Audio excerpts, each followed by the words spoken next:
Well, hey there everybody, welcome back to the channel and thanks for joining me today. On today's video is going to be a review of a product sent into the channel by an Amazon seller. So if you're not interested in anything like this, I understand if you guys don't want to watch, but I do suggest you tune in because I really like this product. So a little bit of a backstory.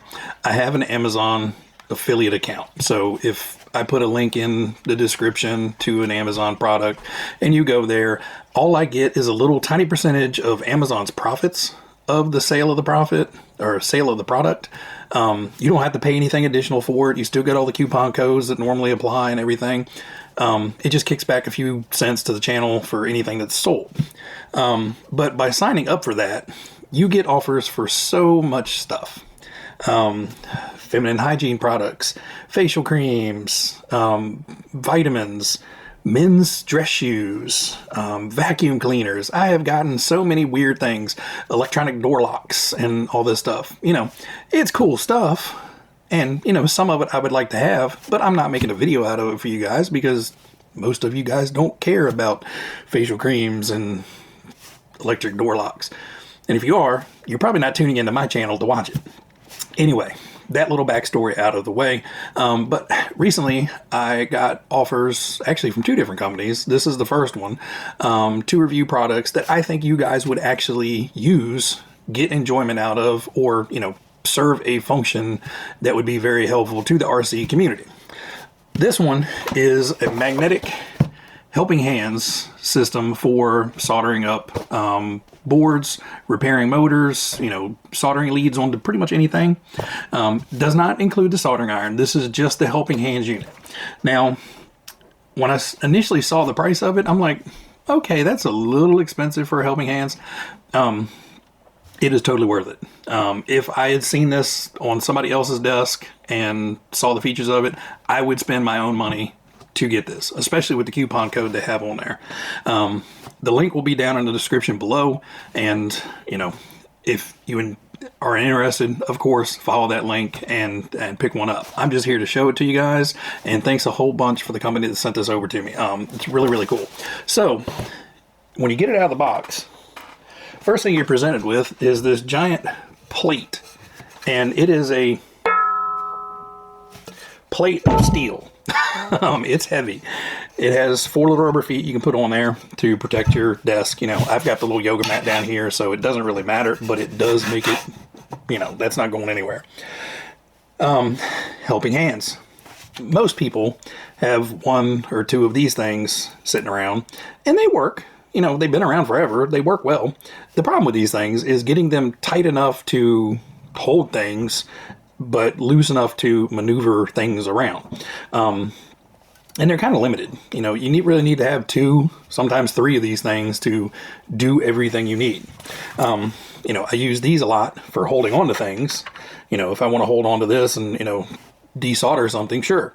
But in order to solder something on there, you got to hold this, you have to hold this, and then somewhere the wire has to be there. Now, obviously, you guys in RC probably have, like I said, these little helping hands or something out there to help you out. But this one is really cool, and it's stuck to everything.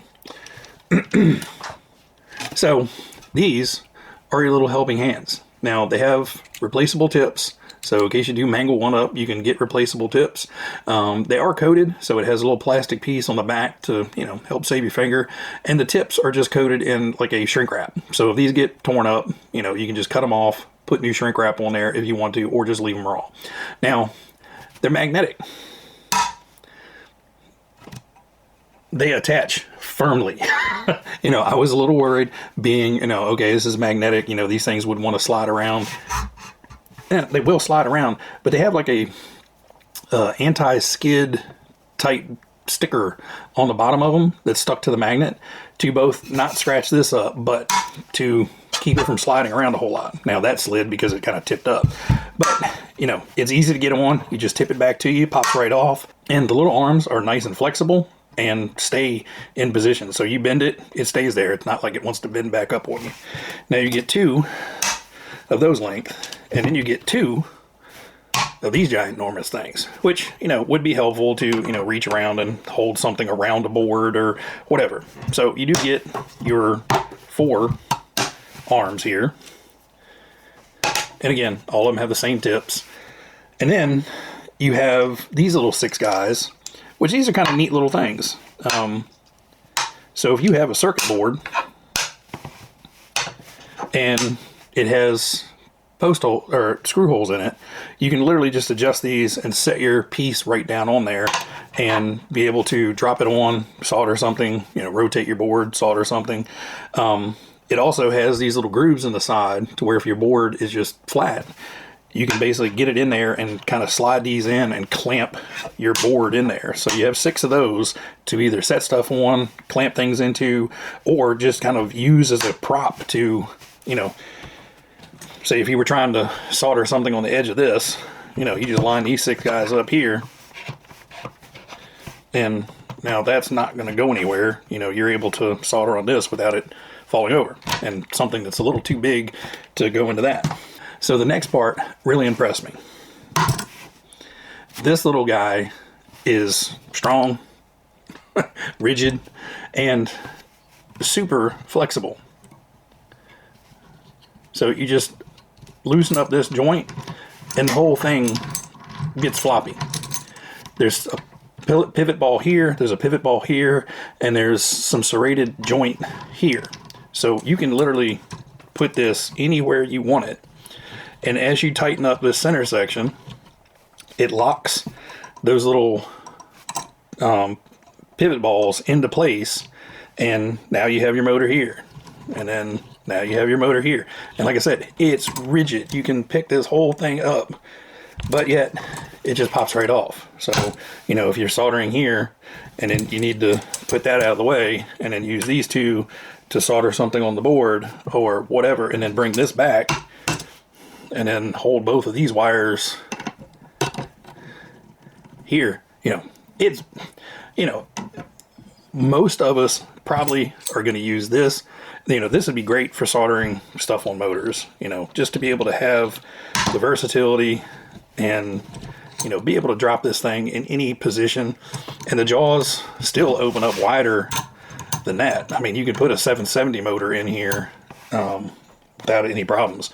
But you can still clamp a little 380 motor in here, or even a tiny little brushless airplane motor or something in here. So the jaws are very, very adjustable. And again, they, with minimal effort, clamp onto something very tightly. So, you know, this whole thing, these allow you to pivot it. I'm just going to kind of lock those into place, because if you need to pivot it, all you got to do is loosen it up, and it rotates on those little, on that pivot ball very well. There's really no need to have that bottom piece. So really, I guess the proof of it is, you know, can we actually solder with it? So not going to do anything with the motor right now. So we're just going to snap this guy off, put that over there. We don't need these right now, so I'm just going to stick those right to the side of my toolbox. Let's see.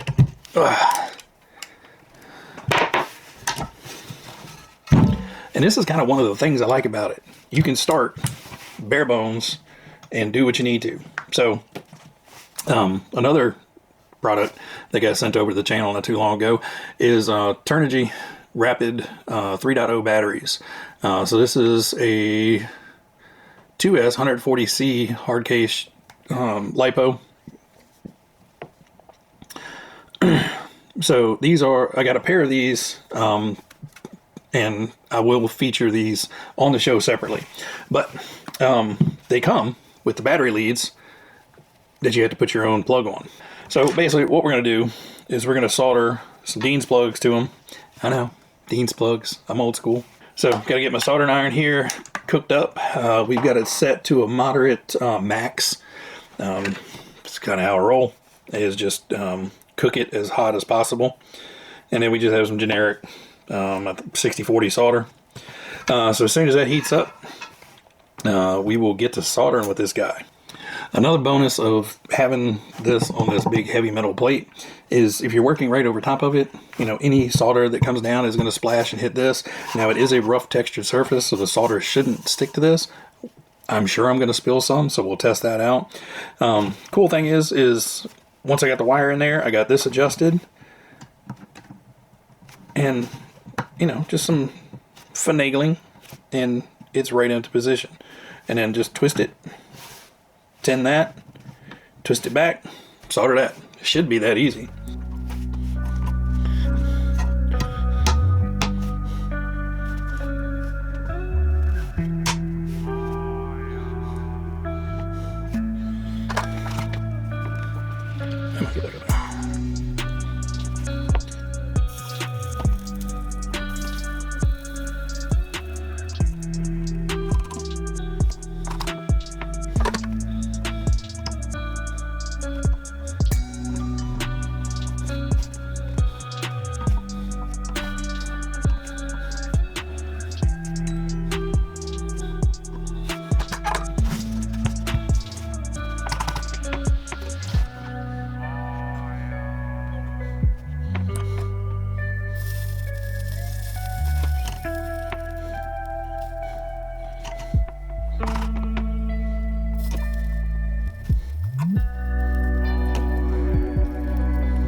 So, successful in helping out with getting the pieces soldered on there. So now we have battery leads for the 2 new batteries, and these will be going in the speedrun car.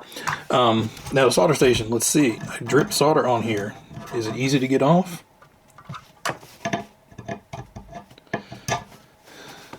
Okay, it's not easy to get off, but it does come off without messing up the finish. Probably what you could do is wax this to keep the little sprinkles and splatters from forming on here, because obviously if you get a lot of little sprinkles and splatters on here, you know, if you have this blob of solder on there, well, now your stuff doesn't want to stick as well. So is this system going to resolve all the issues and make soldering the most funnest thing in the world? No, it's not. But it will help out making it much less frustrating, especially this cool little motor jig stand here. I'm actually in love with this little thing, you know, because when you're soldering motors, there's never an easy way to hold it. You know, most of the time I've either had it stuffed in a piece of foam or, you know, just kind of wedged up. So I think most of my soldering has been like that, you know, stick it in a end of a pair of pliers and, you know, just kind of hope it doesn't roll away from you when you're trying to put solder on it. Now, you know, this thing can't go anywhere, and would also make a good little motor stand to break in a motor, because like I said, this doesn't clamp on very hard at all. You know, it's got little rubber jaws in there, so it's not going to mess up your motor. And like I said, it doesn't like force the can inward, so all you gotta do is just snug it up, and the motor's in there solid. So motor break-in stand, you know, working on your motor, oiling your motor, you know, anything you can think of. These little guys are really nice. I found the little plastic ends that they have on these clips. Yeah, just take those off. Every time you go to grab the clip and let go of it, they wanted to slide off, and you know, they're not hard on the fingers, so I would just leave those off. You know, it looks nice, but doesn't really function much. Now, you could also, with the little thumb screw, take this out and put something else in there. If you have something, another type of clip that you like or whatever, you could probably fit it in there, no problem. Now, when I was soldering these, you know, this isn't a how-to. I'm not going to show you guys how to solder. I can make things stick together without coming apart. They're not pretty, but that's what the little shroud's there for. You can't see that it's ugly inside. So basically I just had the plug clamped into one short one, and then the wire, the end of the wire clamped into the other short one, or the long one, whichever worked out better. And then the third one just kind of helping hold that wire, because it does have a tendency to want to kind of pull down when you have all this lead hanging out here.